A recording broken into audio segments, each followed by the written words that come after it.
waxaan rabaa oo kale inaan halkan dadka Soomaaliyeed uga sheego una ballan qaado in ay dawladdu ay isla xisaabtamayso mas'uuliyadda inay qaadayso wixii dhacay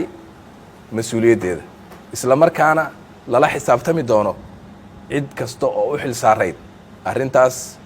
ama khidmadaas ama shaqadaas dalka inay u hayso lama aqbali karo wixii dhacay inuu mar dambe dhaco lama aqbali karo in qof shaqo loo diray gabay uu sababo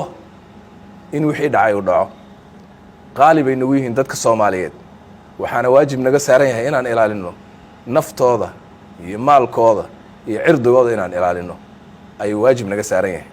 waxaana gudan doonaa Ilaahay idinkiis inta tabara meesha ugu dambaysa ayaana gaarsiin doonaa cid kasta oo gudan weyda waajibkeeda cid kasta oo gaabis ka yimid cid kasta oo xad gudub ka yimid intaba waa lala xisaabtami doonaa waxaan rajaynayaa Ilaahay idinkiis inayna mar dambe nagu soo noqonin mar kale waan u tacsiyanayaa dadka agoontoobay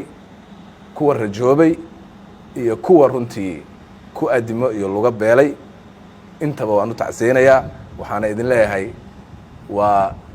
niyadiina insha Allah khayr u sheega kii dhintayna waa shahiid midka dhaawacmayna